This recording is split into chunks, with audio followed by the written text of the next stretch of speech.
Assalamualaikum warahmatullahi wabarakatuh. Perkenalkan, nama saya Fitri Wulandari, kelas TIF E19. Baik, saya akan menjelaskan tentang sistem operasi. Sistem operasi itu merupakan jurusan mata kuliah teknik informatika atau komputer dan elektronika. Sistem operasi ini erat kaitannya dengan perangkat komputer, laptop, dan handphone. Pada video kali ini, saya akan membahas dua hal mengenai apa itu sistem operasi dan apa tujuan dari sebuah sistem operasi.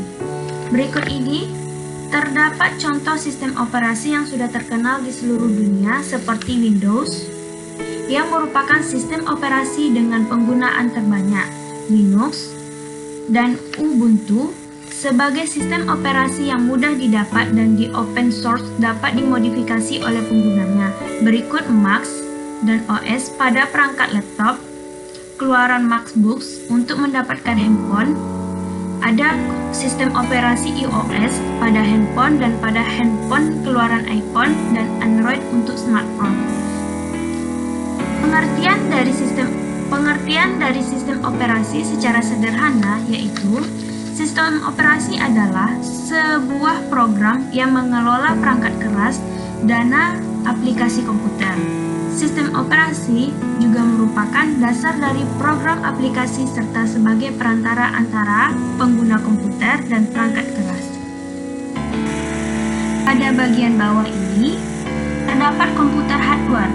Komputer hardware seperti CPU, memori, dan perangkat input-output. Di atas komputer hardware terdapat operating system, selanjutnya ada sistem program dan program aplikasi. Sistem program ini dapat memodifikasi dan dapat memberikan perintah langsung kepada hardware, di mana operating system ini merupakan bagian dari sistem program, kemudian ada program aplikasi.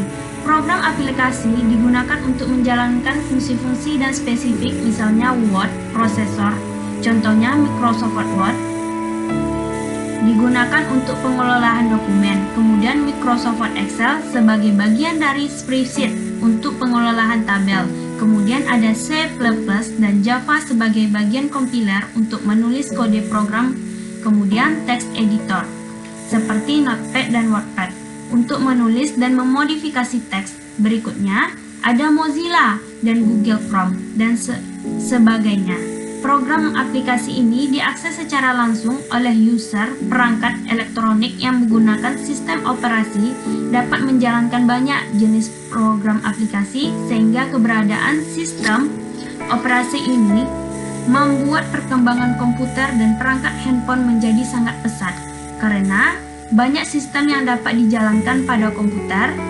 Perangkat ini menggunakan sistem operasi, contohnya seperti kalkulator.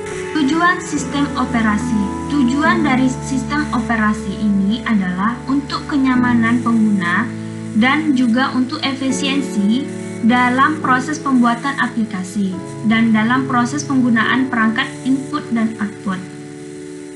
Fungsi dari sistem operasi itu ialah perantara user dan hardware, alokasi sumber daya, pengelolaan memori dan keamanan, dan lain-lain. Tipe dari sistem operasi ini diantaranya ada back sistem operasi, di mana sistem operasi dapat menggunakan fungsi-fungsi atau perintah secara bersamaan dan dikelompokkan berdasarkan fungsi tertentu. Kemudian pembagian waktu, kemudian distributed sistem operasi, network sistem operasi, real-time sistem operasi, multi-programming, processing, tagging sistem operasi.